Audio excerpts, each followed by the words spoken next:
اسی طریقے سے ان کی ایک صفت جو حدیث میں ملتی ہے، یقولون من خیر قول البریہ، بہترین بات کرنے والے، میٹھی میٹھی پیاری پیاری باتیں کرنے والے، لیکن باتیں صرف، حقیقت میں اس کا کوئی اثر ان کی زندگی میں نہیں ہوتا۔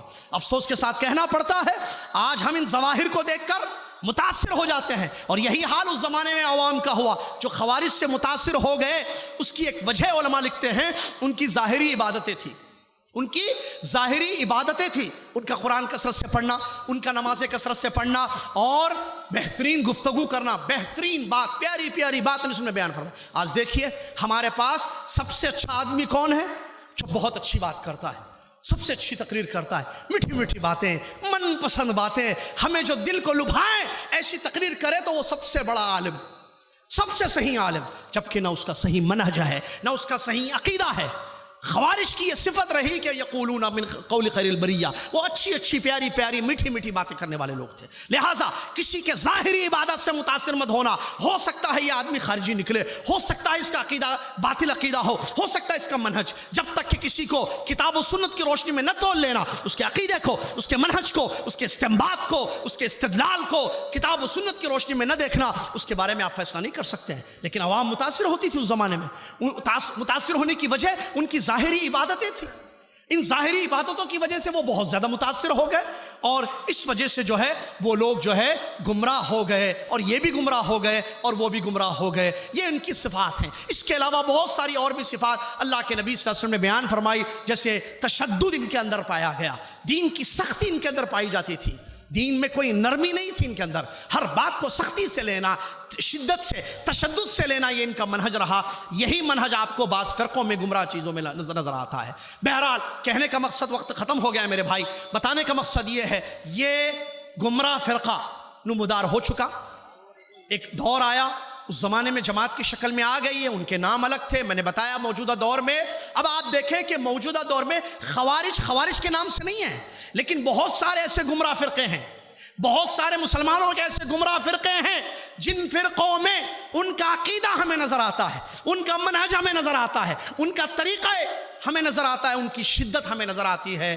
لہٰذا ہمیں چاہیے کہ ہم راہ سلف کو پہچانیں، گمراہ فرقوں سے اپنے آپ کو بچائیں۔ کیسے ہم اس خوارج جیسے گمراہ فرقے، یا ٹھیک ہے خوارج آیا، خوارج الگ الگ شکل، ISIS، بوکو حرام، القاعدہ نئی شکل میں آ رہے ہیں، کل کو کوئی اور فرقہ آئے گا، اس کے عقیدے بھی کون ہمیں بتائے گا کہ یہ خوارج کا منہج ہے، یہ خوارج کا عقیدہ ہے۔ ایک چیز کتاب و سنت کا علم ہے، قرآن و حدیث سے جڑ جانا، قرآن و حدیث سے جڑے رہیں گے، کتاب و سنت کو صحیح سمجھیں گے، صحابہ کے نہج پر، صحابہ کے فہم پر، تو اسی صورت میں ہمارے لیے نجات ہوگی، ہم گمراہی سے اپنے آپ کو بچا سکیں گے۔ اہدنا الصراط المستقیم، صراط مستقیم پر چلنے والے لوگ صحابہ تھے، سلف صالحین تھے، ان کے نقش قدم پر چلیں گے تو ہم گمراہ فرقوں سے اپنے آپ کو بچائیں گے۔ اسی طریقے سے علماء کی صحبت، علماء کا ساتھ، ان کے جڑے رہنا، تاکہ وہ ہمیں بتائیں یہ فرقہ اس کا عقیدہ صحیح نہیں ہے، یہ فرقہ اس کا منہج صحیح نہیں ہے، تو اس علماء کی صحبت ہمیں بچائے گی۔ ورنہ اگر ہم علماء سے دور ہو جائیں گے تو اسی صورت میں پھر کوئی بھی گمراہ فرقہ کسی بھی شکل میں آ کر، جیسے کہا نا یقولون خیر البریہ، اچھی باتیں کریں گے تو اچھی بات کریں گے تو لوگ بولیں گے یہ تو بہت اچھی بات کرتے ہیں، یہ تو قرآن بھی پڑھتے ہیں، یہ تو نماز بھی پڑھتے ہیں، یہ تو روزہ بھی رکھتے ہیں، ظاہر سے متاثر ہو جائیں گے، لیکن ان کی جو اساس ہے، ان کی جو اصول ہے، ان کا جو عقیدہ ہے، اس میں جو بگاڑ ہے اس کو نہیں دیکھ پائیں گے عوام الناس۔ اسی لیے ضروری ہے، جیسے کہ علماء کی تنبیہ ہے، اور علماء نے لکھا ہے کہ علم اور اہل علم سے جڑے رہنا۔ میرے بھائی، موجودہ دور میں میڈیا کا بڑا اہم رول ہے۔ آپ نے دیکھا داعش ISIS کا فتنہ میڈیا کے ذریعے کیسے پھیلایا گیا۔ کیا پتہ کل کوئی اور فتنہ ہے۔ آپ کیا سمجھتے ہیں کہ فتنے ختم ہو گئے؟ نہ، فتنے آتے جائیں گے الگ الگ ناموں کے ساتھ، الگ الگ شہریں لے کر آئیں گے۔ ان فتنوں سے کیسے ہم بچیں گے؟ اگر ہم علماء سے دور ہوں گے، ہم کتاب و سنت کے علم سے دور ہوں گے، ہم اللہ تبارک و تعالیٰ کی اللہ سے جو تعلق ہمارا ہونا چاہیے وہ نہیں اگر ہوگا تو کیسے ہم اپنے آپ کو فتنوں سے بچائیں گے؟ یاد رکھیں، ہم ٹارگٹ ہیں، ہمارے نوجوان ٹارگٹ ہیں، کیونکہ نوجوانوں میں جذبہ ہوتا ہے۔ ان کی ایک صفت کیا، وہ نوجوان تھے۔ جوانی میں آدمی کے قدم پھسل جاتے ہیں، کیوں؟ کیونکہ اس کو کوئی سنبھالنے والا نہیں ہے، وہ کسی عالم کے ساتھ نہیں ہے، اس کے پاس خود علم نہیں ہے جو اس کو بچا لے، وہ کسی عالم کی صحبت میں نہیں ہے جو اس کی رہنمائی کر سکے۔ اپنے آپ کو اس نے جہالت میں رکھا ہے، علم سے دور، علماء سے دور رکھا ہے، کون بچائے گا اس کو؟ یاد رکھیں کوئی بھی نئی چیز آئے متاثر نہیں ہونا. ہر چمکتی چیز سونا نہیں ہوتی.